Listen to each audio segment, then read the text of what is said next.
Bom, a resposta à Bíblia, para muita gente, é um verdadeiro pilar de fé, mas ao mesmo tempo ela é alvo de críticas bem confundentes. Nesta análise a gente vai mergulhar fundo em algumas das acusações mais pesadas que são feitas contra ela e, claro, vamos explorar as respostas que os teólogos e estudiosos oferecem para esses pontos. Vamos começar com uma história que, olha, incomoda muita gente, a de Jó. A crítica é direta. Deus teria feito uma aposta cruel com Satanás, usando o homem bem como se fosse um peão num jogo.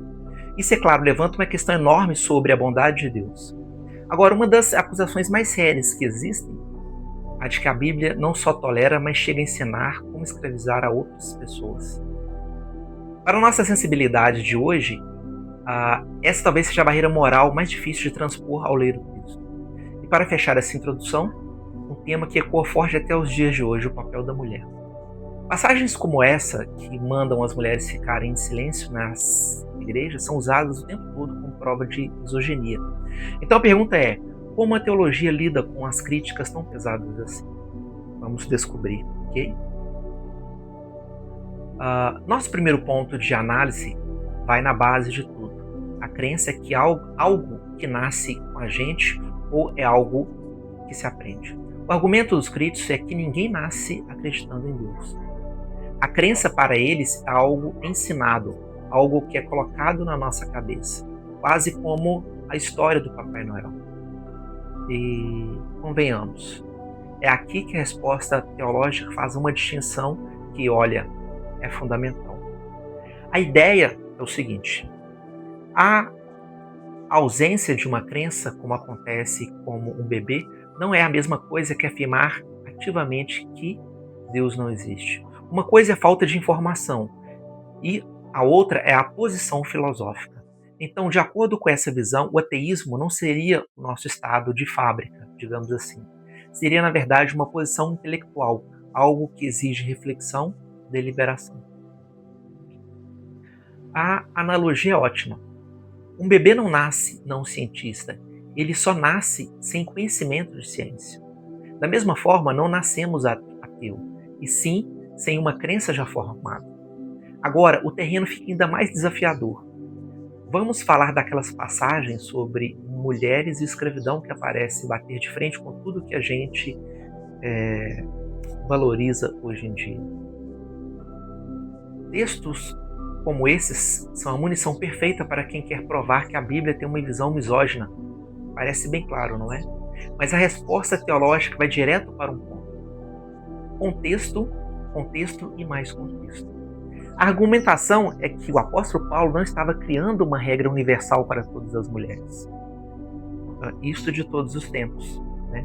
Ele estaria, na verdade, resolvendo um problema específico de bagunça e desordem que estava acontecendo naquela igreja de Corinto. E é aqui que a gente chega ao ponto central da defesa sobre a questão da escravidão. A ideia é que a servidão bíblica e a escravidão moderna, aquela baseada em raça, são duas instituições que não têm quase nada a ver uma com a outra. A defesa argumenta que, em vez de aprovar a escravidão, a lei bíblica, na verdade, criou regras para limitá-la, incluindo coisas como a libertação obrigatória depois de um tempo e até pena de morte para sequestro de pessoas.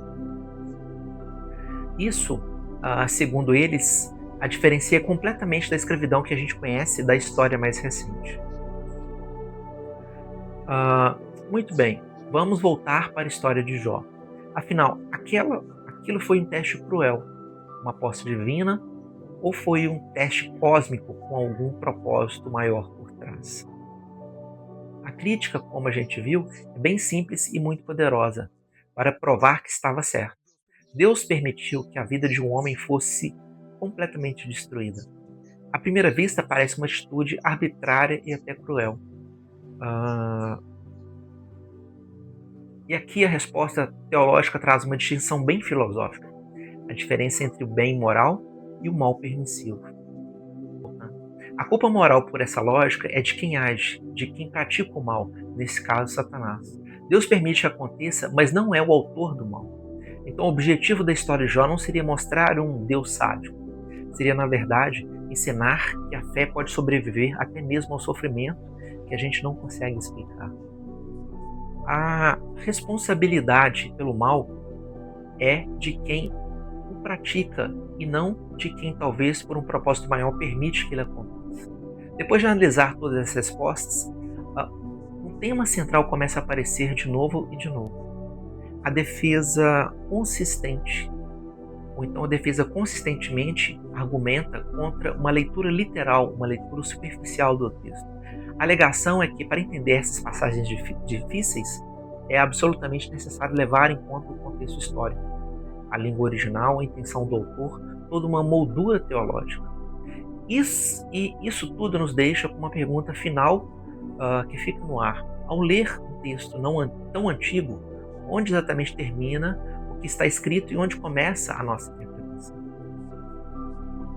Quanto dos significados está ali, nas palavras da página, e quanto está na lente, na perspectiva que cada um de nós traz para a leitura?